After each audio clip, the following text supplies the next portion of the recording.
I hope कि आप सभी बहुत ही अच्छे होंगे।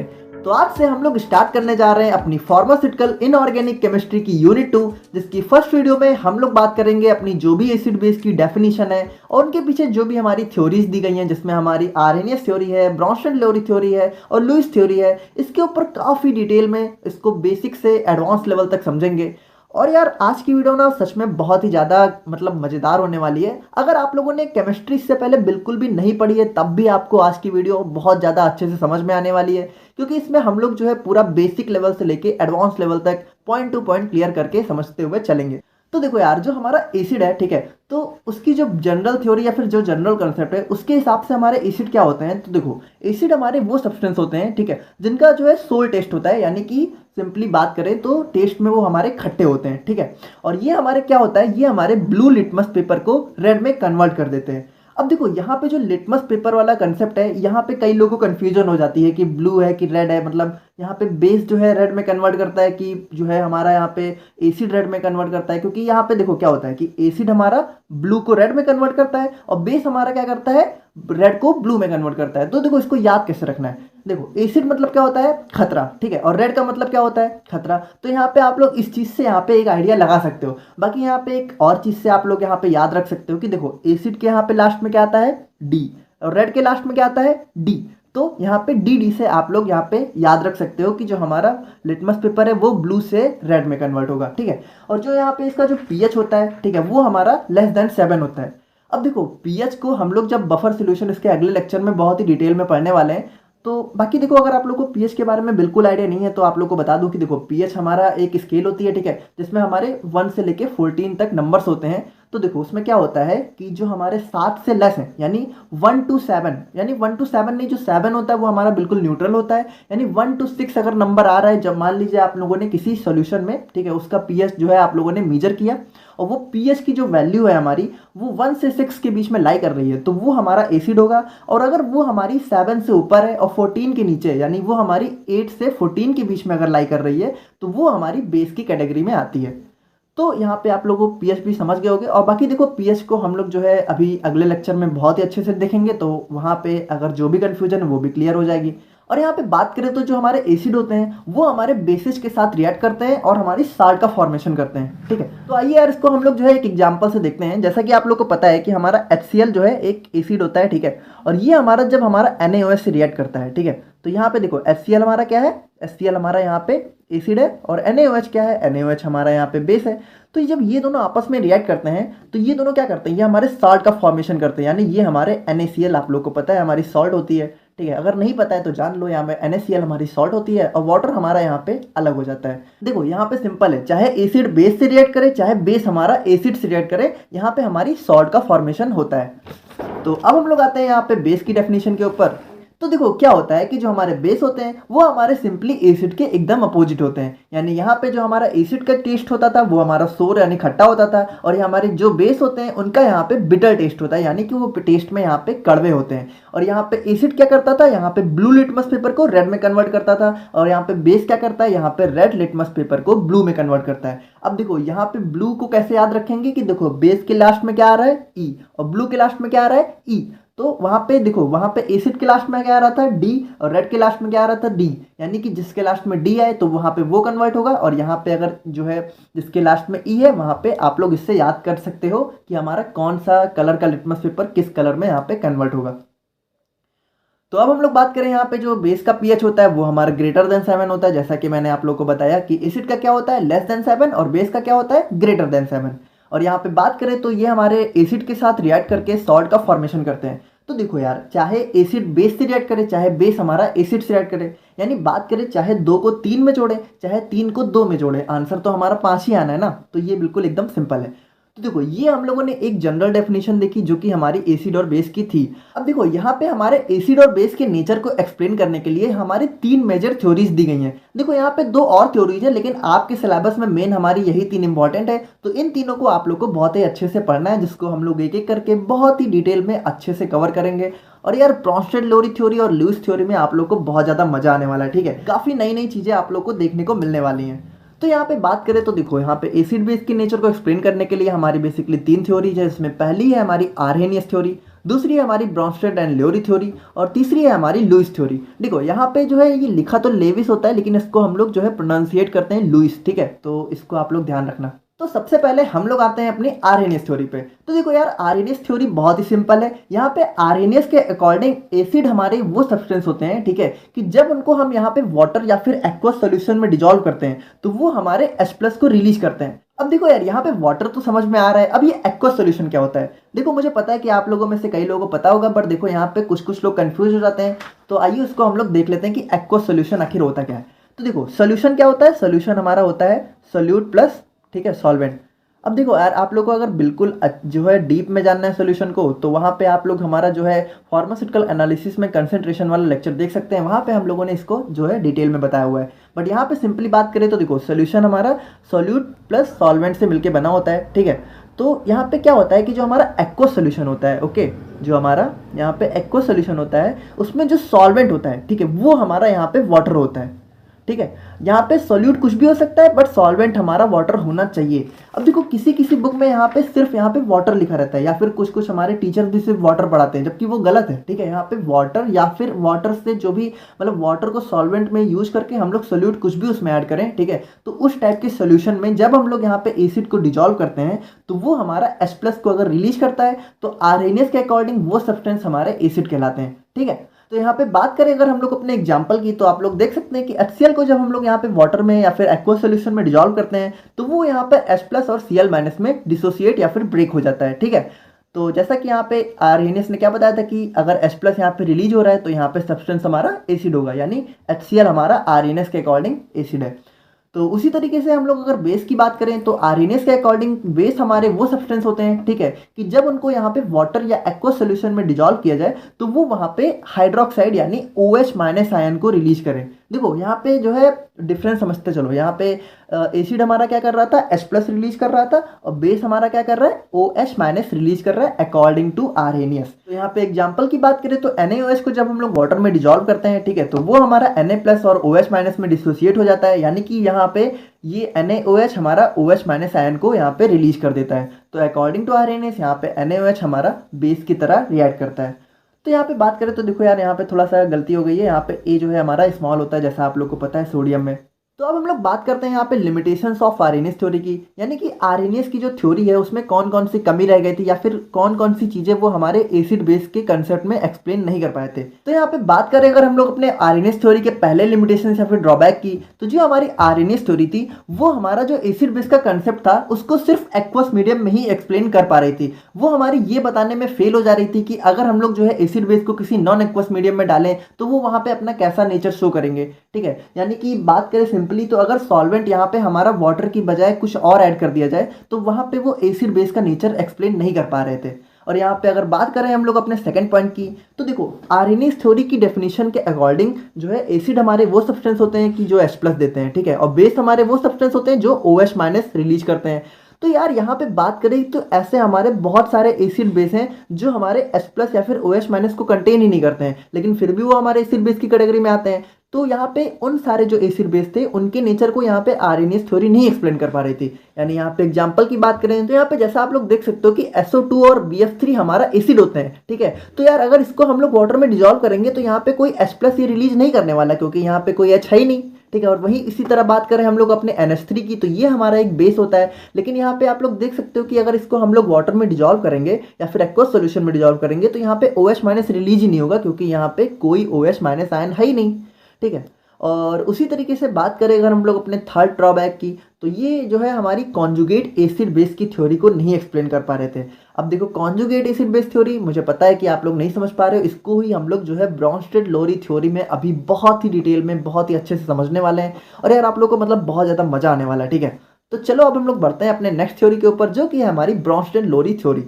तो यार यहाँ पे बात करें तो जो हमारी ब्रॉन्स्टेड-लोरी थ्योरी है ये हमारी दो अलग अलग साइंटिस्ट ने मिलके दी है, ठीक है। यहाँ पे कई लोग कंफ्यूज हो जाते हैं कि हमारी ब्रॉन्स्टेड-लोरी एक ही साइंटिस्ट का नाम है, जबकि ऐसा नहीं है। ब्रॉन्स्टेड हमारे अलग हैं, लोरी साहब हमारे अलग हैं।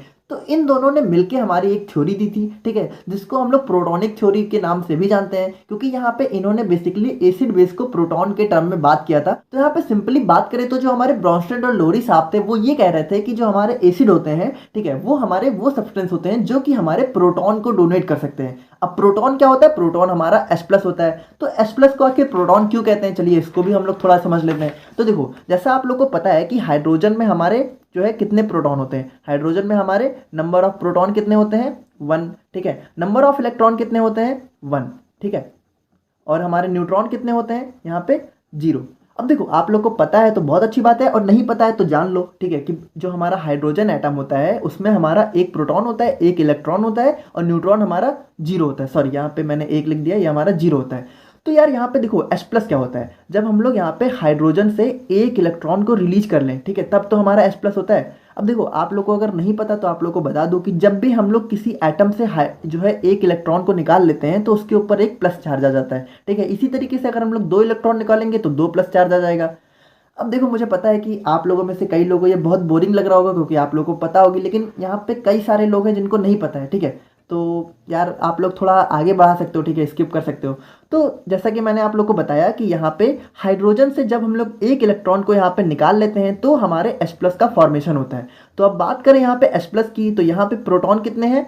ठीक है, प्रोटॉन यहाँ पे 1 है। और इलेक्ट्रॉन की बात करें तो इलेक्ट्रॉन, जैसा मैंने बताया था कि हाइड्रोजन में तो देखो, हाइड्रोजन में तो यहाँ पे 1 इलेक्ट्रॉन था, लेकिन एक इलेक्ट्रॉन जो हमारा हाइड्रोजन में था उसको भी तो हम लोगों ने निकाल लिया, तब तो हमारा H+ का फॉर्मेशन हुआ। यानी H+ में हमारे इलेक्ट्रॉन कितने हैं? 0। और यहाँ पे न्यूट्रॉन तो हमारे 0 ही है। यानी यहाँ पे H+ में हमारे सिंपली एक प्रोटॉन होता है, और इसीलिए इसको हम लोग प्रोटॉन के नाम से जानते हैं।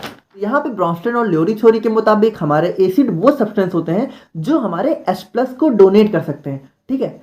सो बात करें यहाँ पे एग्जाम्पल की, तो जैसा कि आप लोग देख सकते हो कि H2SO4 हमारा यहाँ पे एक H+ डोनेट कर दे रहा है, और इसीलिए ये हमारा ब्रॉन्स्टेड लोरी एसिड के अंडर में आ जाता है।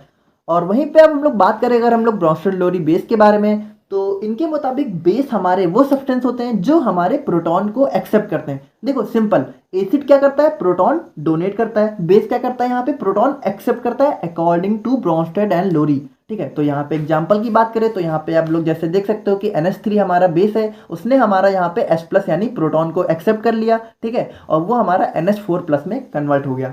तो यहाँ तक आप लोग को ब्रॉन्स्टेड लोरी थ्योरी तो समझ में आ ही गई होगी। अब हम लोग बढ़ते हैं अपने सबसे इंटरेस्टिंग पार्ट पे, जो कि है हमारा कॉन्जुगेट एसिड बेस कंसेप्ट। अब देखो, जैसा कि मैंने आप लोग को बताया था कि हमारे ब्रॉन्स्टेड लोरी के मुताबिक एसिड हमारे कौन से सब्सटेंस होते हैं जो हमारे क्या करते हैं? प्रोटॉन को डोनेट करते हैं, ठीक है।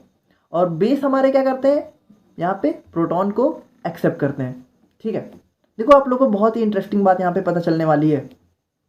अब देखो, मुझे पता है कि कई लोगों को यहाँ पे पता होगी, बट मोस्टली आप लोगों को नहीं पता होगी, मैं गारंटी ले सकता हूँ, बहुत ज़्यादा मजा आने वाला है, ठीक है। तो यहाँ पे एसिड क्या होते हैं? प्रोटॉन को डोनेट करते हैं, और बेस क्या करते हैं? प्रोटॉन को यहाँ पे सिंपली एक्सेप्ट करते हैं। अच्छा देखो, एक बात बताओ, मान लीजिए आपके पास 10 रुपये हैं और आप लोग को 8 रुपये जो है डोनेट करने का मन कर रहा है। तो एक बात बताओ कि 8 रुपये आप किसी को दोगे तभी जब कोई लेने वाला होगा ना। यानी कि बात करें, अगर आप लोग 8 रुपये देना बहुत चाह रहे हो, लेकिन अगर आपसे कोई लेगा ही नहीं तो आप किसको दोगे? यानी कि आप लोग अगर कोई चीज़ डोनेट कर रहे हो तो एक्सेप्ट करने वाला भी होना बहुत ज़रूरी है, ठीक है। और अगर एक्सेप्ट कर रहे हो तो डोनेट करने वाला ज़रूरी है। तो उसी तरीके से क्या होता है कि देखो, एसिड हमारा प्रोटॉन को जब डोनेट करता है तो उसको एक्सेप्ट कौन करता है? उसको एक्सेप्ट हमारा बेस करता है, सिंपली। यानी यहाँ पे अगर हम लोग अपने एग्जाम्पल की बात करें तो H2SO4, जैसा कि आप लोग देख सकते हो कि H2SO4 ने जब यहाँ पे अपना H+ जो है डोनेट कर दिया, ठीक है, तो ये हमारा क्या बचा? HSO4-, ठीक है। तो सिंपली देखो, ये हमारा क्या था? यहाँ पे एसिड था, ठीक है।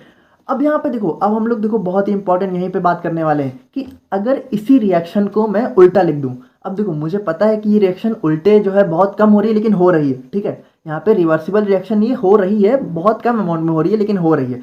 तो यानी अगर इसको मैं उल्टा लिख दूँ, यानी यहाँ पे अगर मैं इसको इस तरह लिख दूँ कि HSO4- plus H+ is equal to H2SO4।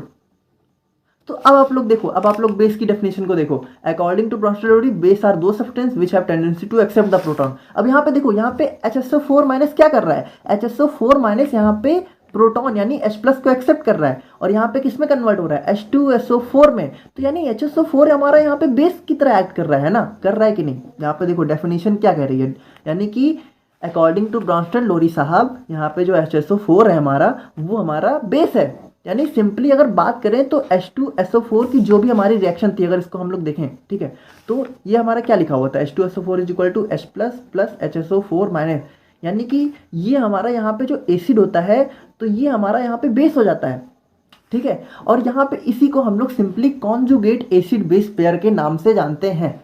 देखो मुझे पता है कि आप लोग को अभी थोड़ा समझ में नहीं आया, हम लोग इसको जो है दोबारा और अच्छे से देखते हैं, ठीक है। तो यहाँ पे चलो इसको हम लोग जो है बेस के टर्म में देखते हैं। तो बेस में हम लोगों ने क्या देखा था, NH3 प्लस, ठीक है, NH3 प्लस H प्लस जो है किस में कन्वर्ट हो जा रहा था, NH4 प्लस में। तो ये हमारा NH3 क्या था, हमारा बेस था।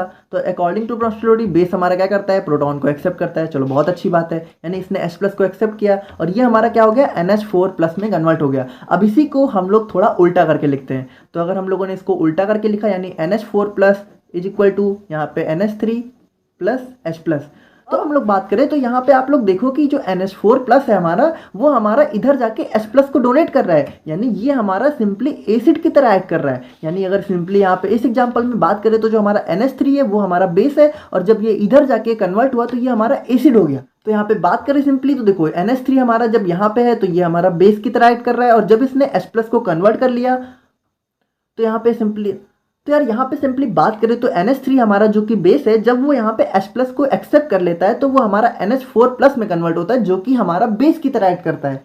तो देखो इसी को हम लोग यहाँ पे simply conjugate acid base pair के नाम से जानते हैं। तो इसको आइए हम लोग थोड़ा सा और देख लेते हैं ताकि आप लोग को पूरा कंसेप्ट अच्छे से क्लियर हो जाए। तो यहाँ पे बात करें अगर हम लोग अपने कॉन्जुगेट एसिड बेस कंसेप्ट के बारे में, तो यहाँ पे देखो एक बहुत ही खूबसूरत सा एग्जांपल मैंने आप लोग के लिए यहाँ पे लिख दिया है। तो इसको आइए हम लोग थोड़ा अच्छे से समझते हैं, जिससे आप लोग का ये कॉन्जुगेट एसिड बेस वाला जो कंसेप्ट है वो बिल्कुल क्लियर हो जाएगा। तो यहाँ पे बात करें तो देखो, अगर मान लीजिए यहाँ पे एक रिएक्शन है जिसमें हमारा HCl है, तो ये हमारा आप लोग को पता है एसिड होता है, ठीक है, और NH3 आप लोग को पता चल चुका है कि ये हमारा बेस होता है। तो अब जब ये हमारा रिएक्ट कर रहा है, ठीक है, तो ये हमारा देखो यहाँ पे क्या होता है कि HCl हमारा एक H प्लस डोनेट करता है, ठीक है, तो यहाँ पे NH3 क्या करेगा, उस H प्लस को यहाँ पे एक्सेप्ट करके किस में कन्वर्ट हो जाएगा, NH4 प्लस, ठीक है। और यहाँ पे जब HCl ने हमारा यहाँ पे एक H प्लस डोनेट कर दिया तो ये हमारा किस में कन्वर्ट हो जाएगा, ये हमारा Cl माइनस में कन्वर्ट हो जाएगा। तो यानी सिंपली यहाँ पे एसिड ने क्या किया, यहाँ पे H प्लस को लूज कर दिया, और यहाँ पे बेस ने क्या किया, H प्लस को यहाँ पे एक्सेप्ट कर लिया और यहाँ पे NH4 प्लस में कन्वर्ट हो गया। तो चलो ये तो आप लोग को समझ में आ गया, यहाँ पे ब्रॉन्स्टन लोरी के हिसाब से ये बिल्कुल एकदम करेक्ट है। लेकिन अगर इसी रिएक्शन को हम लोग उल्टे करके देखें, ठीक है, अब हम लोग इसको जो है उल्टा लिख लेते हैं, ठीक है, तो NH4 प्लस को हम लोग यहाँ पे इधर लिख लेते हैं और Cl माइनस को इधर लिख लेते हैं, ठीक है, और अब हमारा ये किस में कन्वर्ट हो रहा है, HCl प्लस NH3।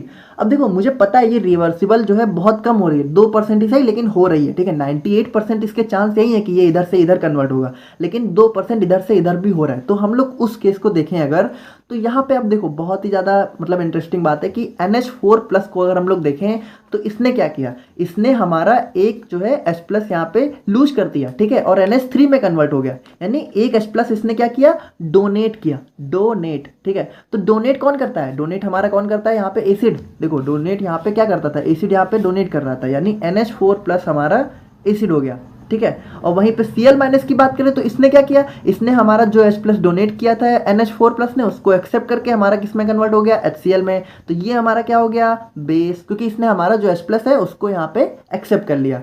तो देखो हमारे यहाँ पे होता क्या है कि अकॉर्डिंग टू जो हमारे ब्रॉन्स्टन लोरी साहब के हिसाब से जो भी हमारे एसिड बेस होते हैं वो हमेशा एक पेयर में एग्जिस्ट करते हैं, ठीक है, जिनको हम लोग कॉन्जुगेट एसिड बेस पेयर के नाम से जानते हैं, ठीक है। तो जैसा कि मैंने आप लोग को जो चीज़ें बताई हैं उसी को मैंने यहाँ पे डेफिनेशन में लिख दी है, तो आप लोग पढ़ के समझ लेना, ठीक है। तो यार यहाँ पे हमारे कुछ एग्जांपल्स दिए हुए हैं कॉन्जुगेट एसिड बेस पेयर के, जिसको आप लोग देख लेना है। तो यहाँ पे अगर बात करें तो जैसा आप लोग देख रहे हो कि HCl जब हमारा एक H प्लस डोनेट कर देता है तो यहाँ पे हमारा Cl माइनस में कन्वर्ट हो जाता है, और यहाँ पे Cl माइनस हमारा किस तरह एक्ट करता है, बेस की तरह, ठीक है, कॉन्जुगेट बेस की तरह। अब देखो यहाँ पे मैं आप लोग को एक बहुत ही शॉर्ट ट्रिक बताने जा रहा हूँ, उससे आप लोग को कॉन्जुगेट एसिड बेस को पहचानने में बिल्कुल भी परेशानी नहीं होने वाली है।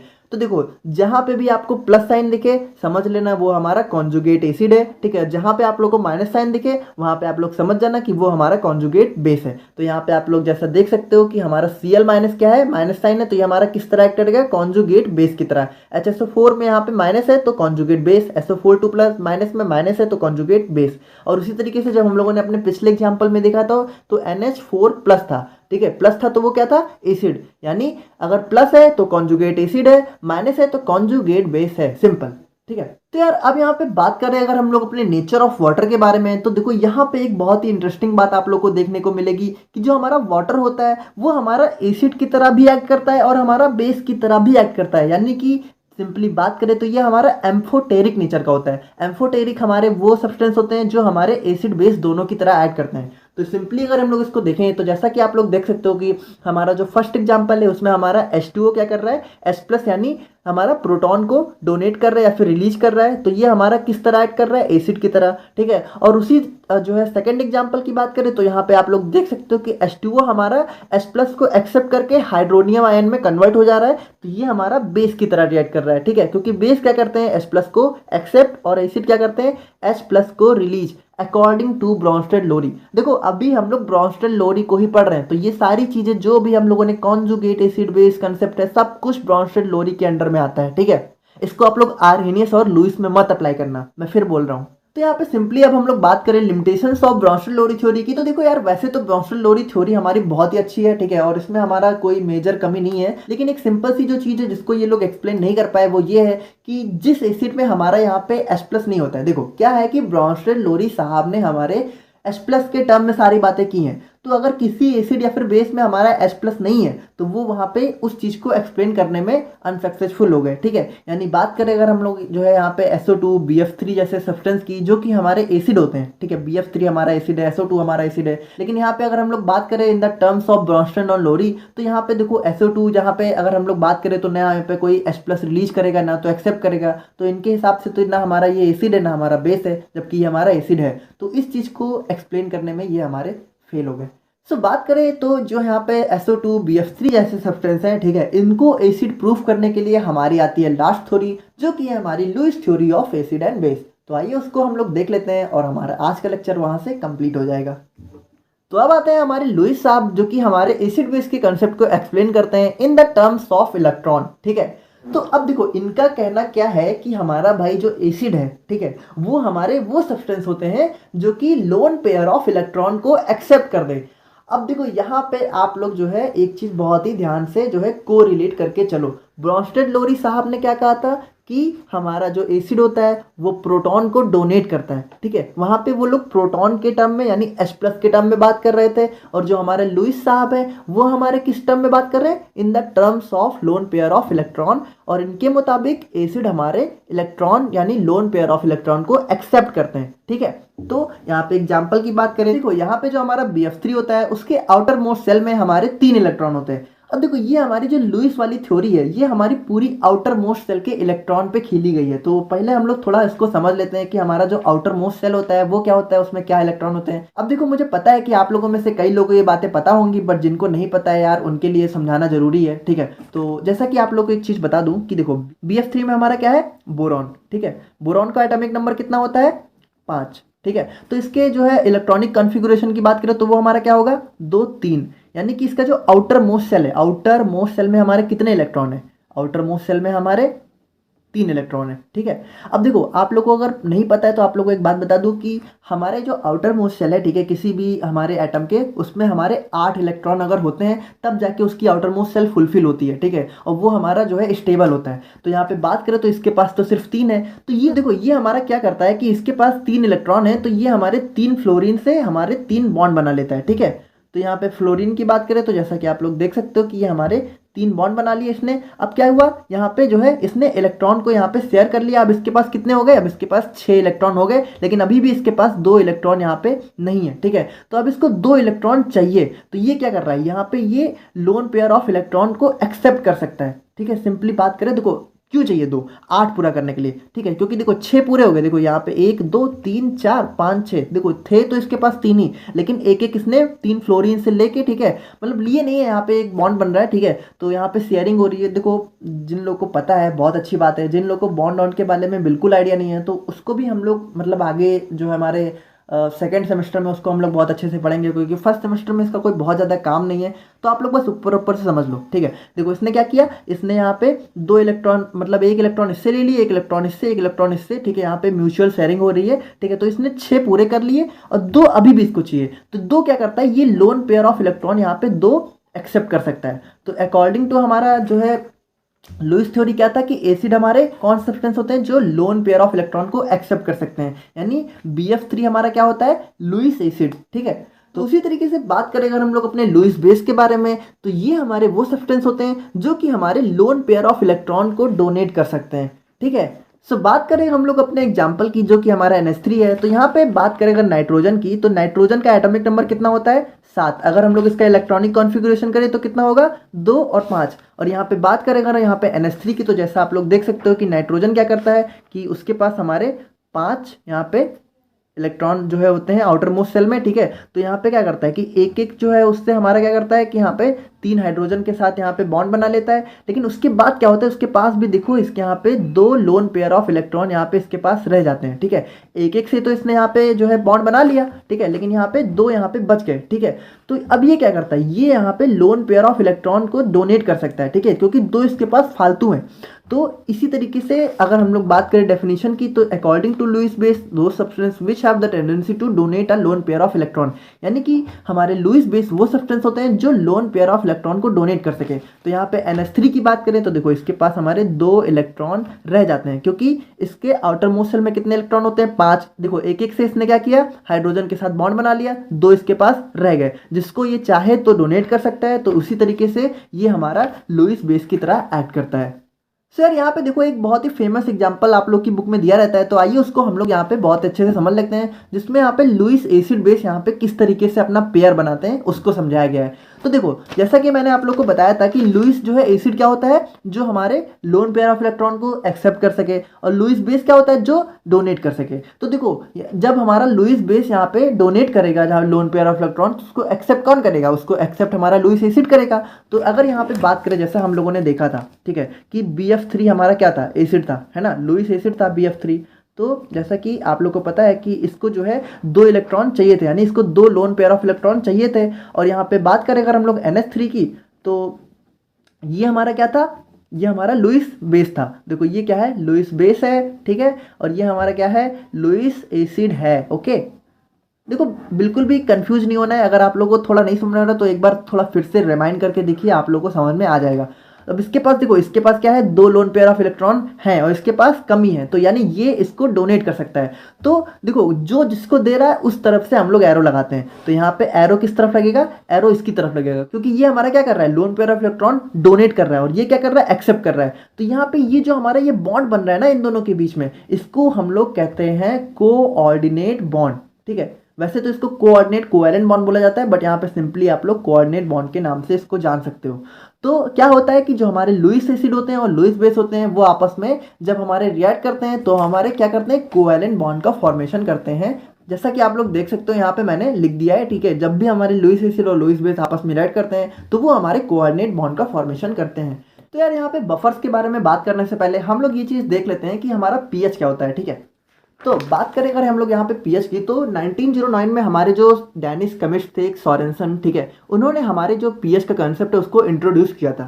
अब देखो यार यहाँ पे पीएच का नाम तो आप लोगों ने जरूर सुन रखा होगा कहीं ना कहीं, क्योंकि यार बहुत ही कॉमन है, ठीक है। 11 10th बल्कि 9 10 से ही हम लोग को पीएच के बारे में थोड़ा बहुत बताया जाता है कि हमारा एसिडिक पीएच क्या होता है, बेसिक पीएच क्या होता है।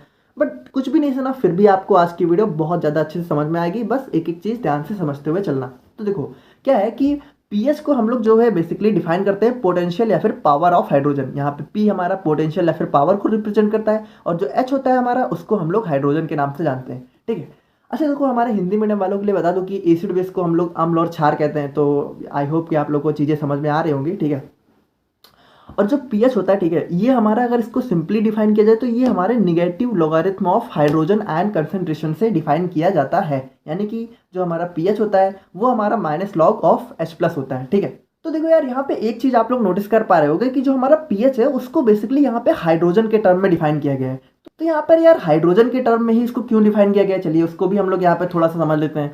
तो यार इसीलिए मैंने आपसे कहा था कि पिछला लेक्चर आप लोग जरूर देख के आओ, ठीक है। तो वहाँ पे मैंने आप लोगों को जैसा बताया था कि जो हमारे आर्हेनियस थ्योरी थी एसिड बेस की, ठीक है, जो हमारी आर्हेनियस थ्योरी थी और जो हमारी यहाँ पे ब्रॉन्स्टेड लोरी थ्योरी थी, ठीक है। तो आप लोग को पता होगा कि इन दोनों ने ही यहाँ पर जो है एसिड बेस को जो है हाइड्रोजन के टर्म में डिफाइन किया था। यानी आर्हेनियस के अकॉर्डिंग क्या था कि हमारा एसिड क्या होता है जो H+ रिलीज करता है और बेस क्या होता है जो OH- रिलीज करता है। और जो हमारे ब्रॉन्स्टेड लोरी कॉन्सेप्ट था उनके हिसाब से जो हमारा एसिड होता है वो हमारा यहाँ पे H+ को डोनेट करता है और बेस हमारा क्या करता है H+ को यहाँ पे एक्सेप्ट करता है। यानी कि आप लोग एक चीज़ देख रहे हो कि आर्हेनियस और ब्रॉन्स्टेड दोनों ने ही यहाँ पे हाइड्रोजन के टर्म में ही बात की है। अब यहाँ पे देखो OH- भी हमारा OH- में भी H हमारा तो हाइड्रोजन ही है ना। तो बेसिकली बात करें तो यहाँ पे हाइड्रोजन हमारा एसिड बेस में बहुत ही ज़्यादा एक इंपॉर्टेंट रोल प्ले करता है और इसीलिए हमारे पीएच को यहाँ पे हाइड्रोजन के टर्म में डिफाइन किया गया है। अब देखो पीएच होता क्या है, सिंपली पीएच जो है हमारा एक वे होता है डिफाइनिंग एसिडिटी और बेसिसिटी। अब इसको कैसे डिफाइन किया जाता है चलिए उसको भी हम लोग थोड़ा सा देख लेते हैं। तो देखो ये हमारे सोरेनसन साहब थे, ठीक है। इन्होंने हमारी एक स्केल को डिजाइन किया था पीएच को डिफाइन करने के लिए, जो कि आप लोग यहाँ पे देख सकते हो। तो देखो हमारी जो पीएच स्केल होती है, ठीक है, उसमें हमारा क्या होता है बेसिकली कि अगर मान लीजिए आप लोगों ने किसी चीज़ का पीएच जो है कैलकुलेट किया। अब देखो यार यहाँ पे जो हमारी पीएच वैल्यू होती है, ठीक है, उसको हम लोग एक इक्वेशन से कैलकुलेट करते हैं जिसको हम लोग बफर इक्वेशन या फिर हेंडरसन हैसलबैक इक्वेशन के नाम से जानते हैं, जिसको हम लोग अपने नेक्स्ट वीडियो में कवर करेंगे, ठीक है। तो यहाँ पे बात करें तो मान लीजिए आप लोगों ने कोई सोल्यूशन लिया, ठीक है, और उसका पीएच यहाँ पे बफर इक्वेशन से कैलकुलेट किया, मान लीजिए कुछ भी उसका पीएच आया 7, 6, 8, 9, 10। तो यहाँ पे बात करें तो उसको यहाँ पे डिफाइन इस तरह किया जाता है कि मान लीजिए आप लोगों ने जो कोई वैल्यू निकाली, ठीक है, किसी सॉल्यूशन की, और उसकी वैल्यू अगर 0 से 6 के बीच में या फिर 7 के बीच में अगर लाई कर रही है, ठीक है, यानी कि 0 से बड़ी है और 7 से कम है, तो यहाँ पे जो सोल्यूशन है उसको हम लोग यहाँ पे एसिडिक टर्म में डिफाइन करेंगे, ठीक है, अकॉर्डिंग टू हमारे पीएच। और इसी तरह हमारा एसिड बेस डिफाइन किया जाता है, ठीक है। और मान लीजिए अगर यहाँ पे उस सोल्यूशन का जो पीएच वैल्यू है वो हमारा 7 आ रहा है, ठीक है, तो वो हमारा न्यूट्रल होगा। और मान लीजिए अगर आप लोगों ने कैलकुलेट किया, ठीक है, उसकी जो पीएच वैल्यू है वो हमारी 8 से 14 के बीच में लाई कर रही है, तो वो हमारा सोल्यूशन बेसिक होगा, ठीक है। तो बहुत ही सिंपल था। आई होप कि इतना तो आप लोगों को समझ में आ रहा होगा कि देखो यहाँ पे मैंने लिख भी दिया कि पीएच हमारा 0 से 7 हमारा एसिडिक होता है, 7 हमारा न्यूट्रल होता है और 7 to 14 हमारा बेसिक होता है। तो यार यहाँ पे पीएच तो आप लोगों ने देख ही लिया, तो अब हम लोग बात करते हैं फाइनली अपने बफर सॉल्यूशंस के बारे में। तो देखो सिंपली हमारे बफर सॉल्यूशंस ऐसे सॉल्यूशन होते हैं जो अपने पीएच को चेंज नहीं होने देते हैं अगर हम उसमें थोड़े से अमाउंट में एसिड या फिर बेस को ऐड करें तब भी। यानी इसको और सिंपली समझे तो मान लीजिए आपके पास कोई सोल्यूशन है, ठीक है, चलो इसको हम लोग थोड़ा सा रफली देख लेते हैं। मान लीजिए आपके पास कोई सोल्यूशन है यहाँ पे, ठीक है, और उसका पीएच यहाँ पे हम लोग मान लेते हैं कि हमारा पीएच उसका जो है एज्यूम कर लेते हैं 4 है, ठीक है। तो ये हमारा एसिडिक होगा, लेकिन ये बफर सोल्यूशन है, ठीक है, यहाँ पे ये बफर एसिडिक बफर सोल्यूशन है, ठीक है, इसको हम लोग एसिडिक बफर सोल्यूशन मान लेते हैं, ठीक है। तो यहाँ पे क्या कहा जा रहा है कि अगर ये जो है एक बफर सोल्यूशन है, ठीक है, तो ये अपने पीएच को चेंज नहीं होने देगा अगर हम लोग इसमें थोड़े अमाउंट में एसिड या फिर बेस को ऐड भी कर दें तो। अब देखो सिंपली अगर हम लोग इसको समझे तो मान लीजिए अगर कोई सोल्यूशन है, ठीक है, और उसका पीएच हमारा 4 है, तो अगर इसमें हम लोग थोड़ा सा बेस ऐड कर दें, ठीक है, तो इसका पीएच यार यहाँ पे बढ़ना चाहिए ना, क्योंकि आप लोग को पता है कि बेस का हमारा पीएच क्या होता है 7 to 14। यानी कि अगर इस 4 जो है पीएच वाले एसिड में हम लोग बेस को ऐड करें तो नॉर्मली क्या होना चाहिए था कि इसका पीएच जो है बढ़ना चाहिए था, यानी 4 से इसका पीएच जो है 6, 7 या फिर 8 या फिर 20 की तरफ धीरे धीरे बढ़ना चाहिए था। लेकिन अगर ये एक हमारा एक बफर सोल्यूशन है तो इसका पीएच यहाँ पे चेंज नहीं होगा, सिंपल, ठीक है। तो आई होप कि आप लोग यार समझ गए होंगे कि अब इसको हम लोग अगर डेफिनेशन में देखो तो यहाँ पे भी वही सेम चीज़ लिखी हुई है कि बफर सोल्यूशन हमारे वो सोल्यूशन होते हैं जो अपने पीएच के चेंज को रजिस्ट करते हैं। रजिस्ट मतलब क्या होता है कि रोकना, ठीक है, अगर हम उसमें जो है स्मॉल अमाउंट ऑफ एसिड या फिर बेस को ऐड भी कर दें।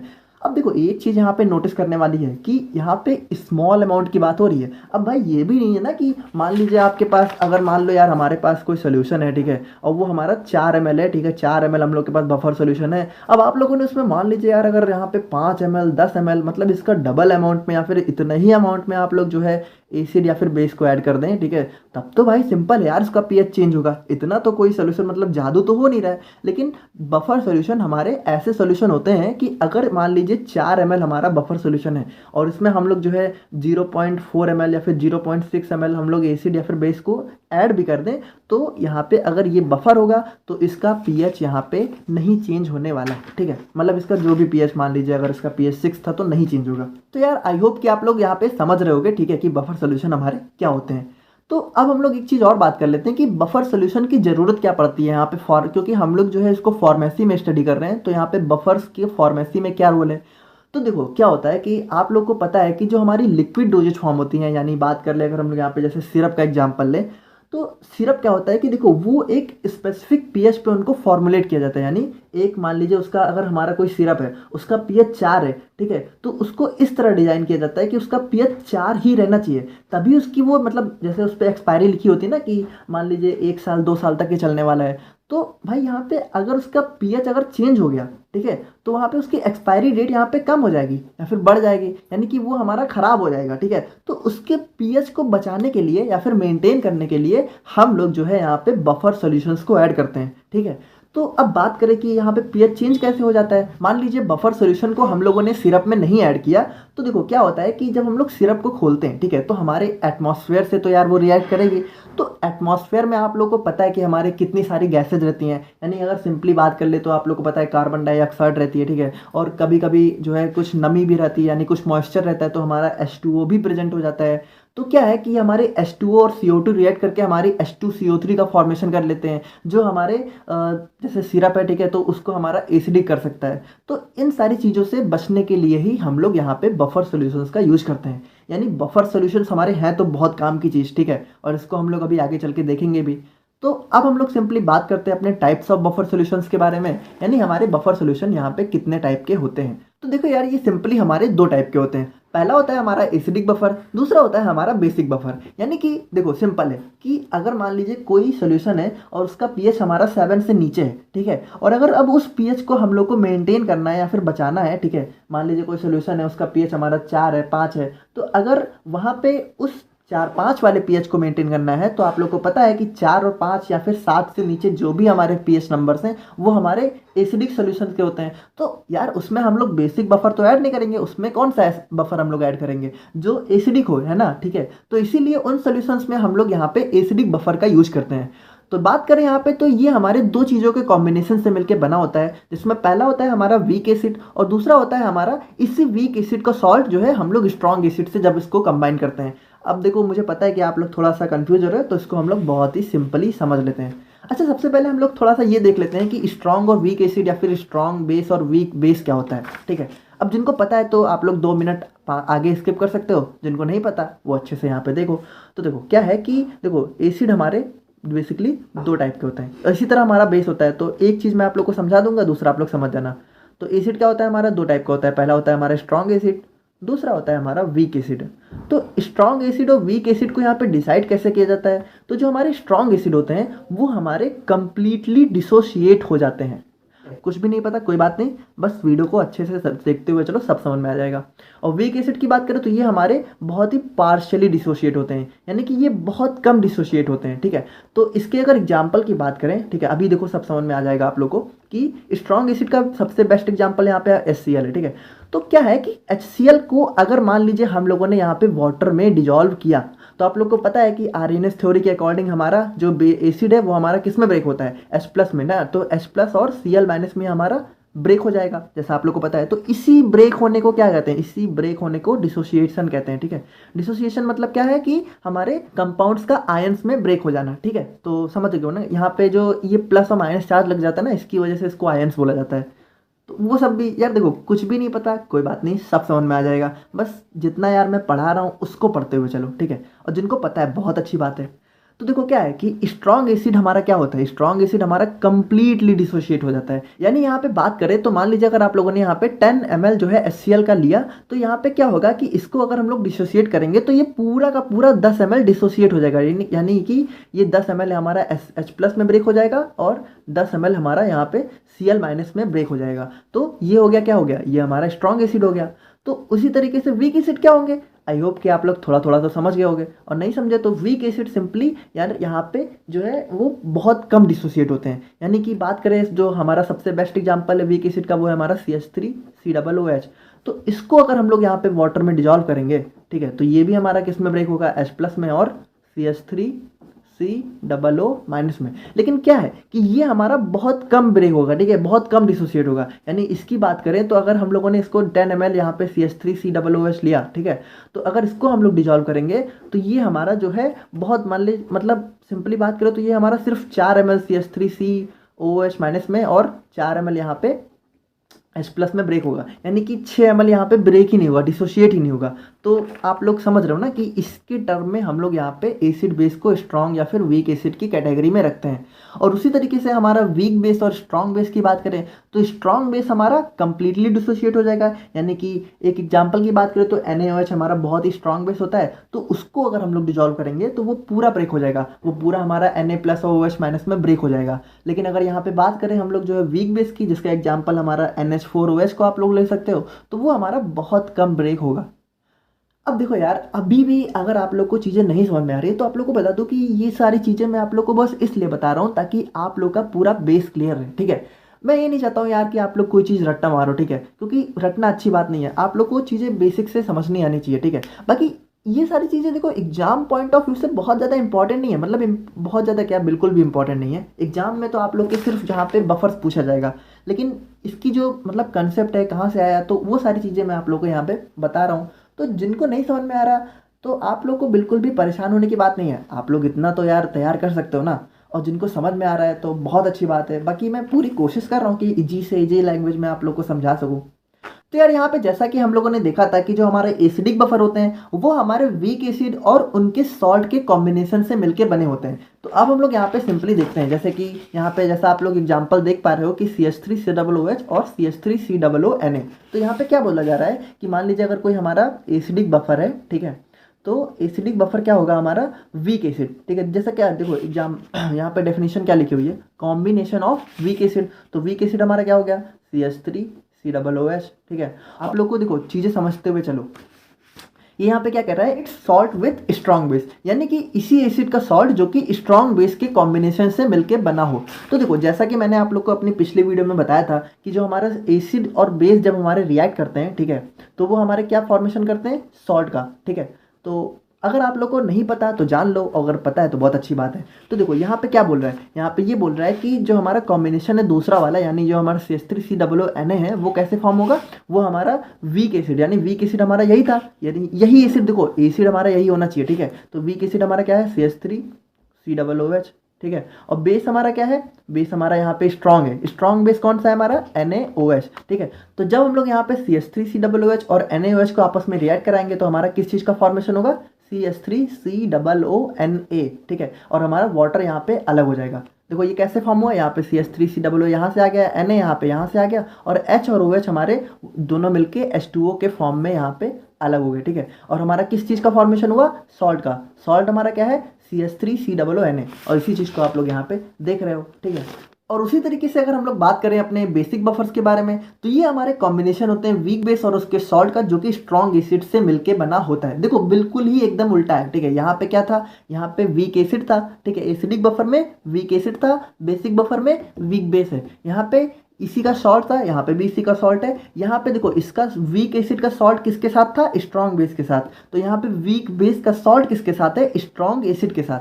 तो इसको हम लोग अगर एग्जाम्पल से समझे तो जैसा आप लोग को पता है कि NH4OH हमारा एक बहुत ही वीक बेस होता है, अगर नहीं पता है तो जान लो। और यहाँ पे NH4Cl की बात करें तो देखो यहाँ पे NH4Cl कैसे फॉर्म हुआ, तो देखो यहाँ पे क्या बोल रहा है, वीक बेस होना चाहिए यानी कि NH4OH, और एसिड हमारा स्ट्रॉन्ग होना चाहिए यानी कि स्ट्रॉन्ग एसिड, जैसा हम लोगों ने अभी देखा था कि HCl होता है हमारा। तो इन दोनों को जब हम लोग आपस में रिएक्ट कराएंगे तो हमारा क्या फॉर्म में होगा, यहाँ पे हमारा NH4Cl, देखो NH4 यहाँ से, Cl हमारा यहाँ से, अब बचा क्या, OH और H जी हमारा मिलके वाटर के फॉर्म में अलग हो जाएंगे, और हमारा क्या बनेगा, NH4Cl, जो कि हमारा सॉल्ट है, ठीक है। और ये हमारा सॉल्ट कैसे बना, वीक बेस और स्ट्रॉन्ग एसिड के कॉम्बिनेशन से, जो कि यहाँ पे बोला जा रहा है। तो आई होप कि आप लोग को समझ में आ रहा होगा, और अगर नहीं आ रहा है तो एक बार वीडियो को फिर से देखो, समझ में आ जाएगा, ठीक है। क्योंकि मैंने यार बहुत ही अच्छे से एक्सप्लेन किया है, तो थोड़ा हो सकता है कि पहली बार में आप लोग को चीज़ें ना समझ में आए, क्योंकि सारी चीज़ें नहीं है, बट दोबारा से आप लोग देखोगे तो डेफिनेटली समझ में आ जाएगा। तो अब हम लोग बढ़ते हैं अपने नेक्स्ट टॉपिक पे, जो कि है हमारा बफर कैपेसिटी।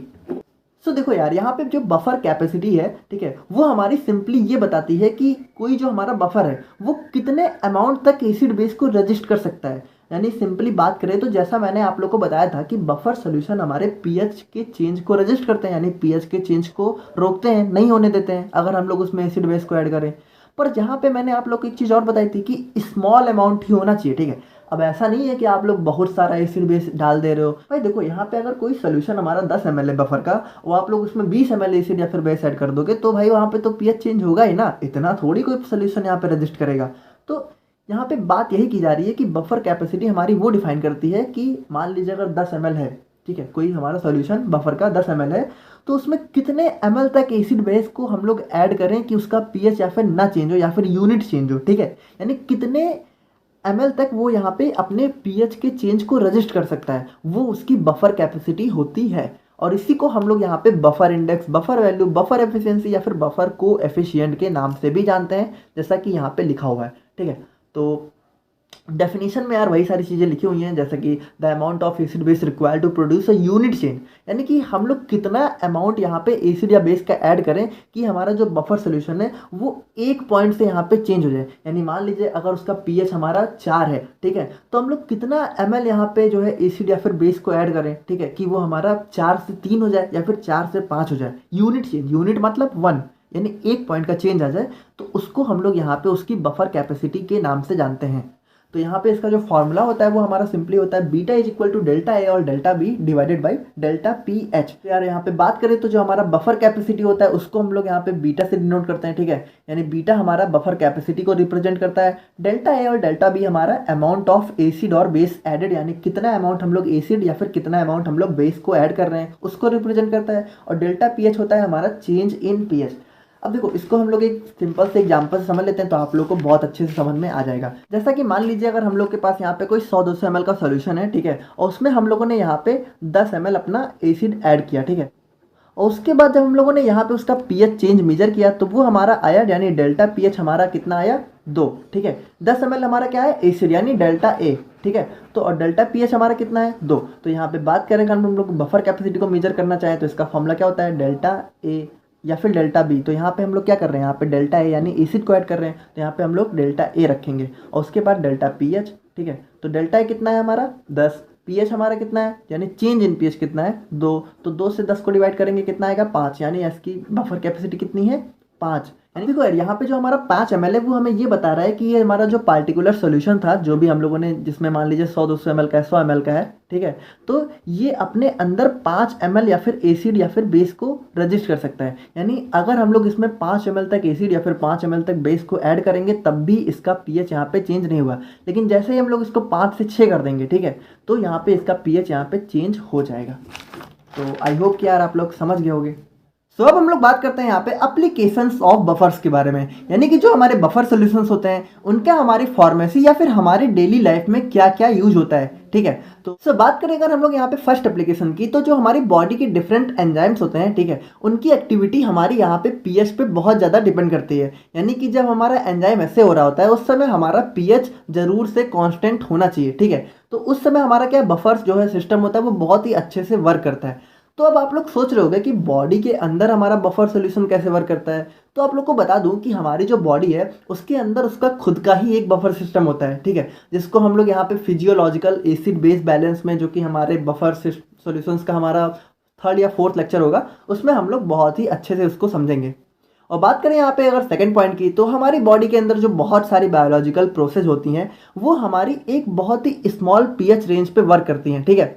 तो उसके लिए क्या होता है, जैसे मैंने आप लोग को बताया कि बॉडी के पास खुद का उसका बफर सिस्टम होता है जो कि हमारे कांस्टेंट पीएच को यहाँ पे मेंटेन रखता है, ठीक है। और बात करें यहाँ पे अगर थर्ड पॉइंट की, तो जो हमारा पीएच मीटर होता है, ठीक है, तो जब कभी कभी उसमें डिफेक्ट आ जाता है, ठीक है, तो उसको कैलिब्रेट करने, यानी कि उसमें जो भी प्रॉब्लम्स है उसको चेक करने, उसको सही करने में हमारे बफर सॉल्यूशंस हेल्पफुल होते हैं। और यहाँ पे बात करें fourth and the last point की, देखो एप्लीकेशंस तो बहुत सारे, यहाँ पे मैंने कुछ आपकी कॉमन एप्लीकेशंस लिख दिए हैं। तो यहाँ पे फोर्थ पॉइंट की बात करें तो जो हमारी फूड इंडस्ट्री होती है, तो जैसा आप लोग को पता है कि हमारे जो भी खाने पीने के आइटम्स होते हैं, ठीक है, तो यार वहाँ पे जैसा आप लोग को पता है कि कुछ कुछ बहुत सारे एसिडिक होते हैं, कुछ बेसिक होते हैं। तो यार यहाँ पे और उनकी एसिडिटी या फिर बेसिसिटी को मेंटेन करने के लिए यहाँ पे बफर सॉल्यूशंस बहुत ज़्यादा हेल्प करते हैं। तो यार आई होप कि आप लोग को आज का वीडियो समझ में आया होगा और एक बफर्स का जो बेसिक इंट्रोडक्शन था वो आप लोग काफ़ी अच्छे से समझ गए होंगे। ठीक है, और इसकी नेक्स्ट वीडियो में हम लोग बात करेंगे अपने बफर एक्शन के बारे में, यानी कि जो हमारा बफर सिस्टम होता है वो कैसे वर्क करता है। तो नेक्स्ट वीडियो यार प्रॉबेबली आप लोग को कल देखने को मिल जाएगी और बाकी मिलते हैं अपने नेक्स्ट वीडियो में। Thank you so much.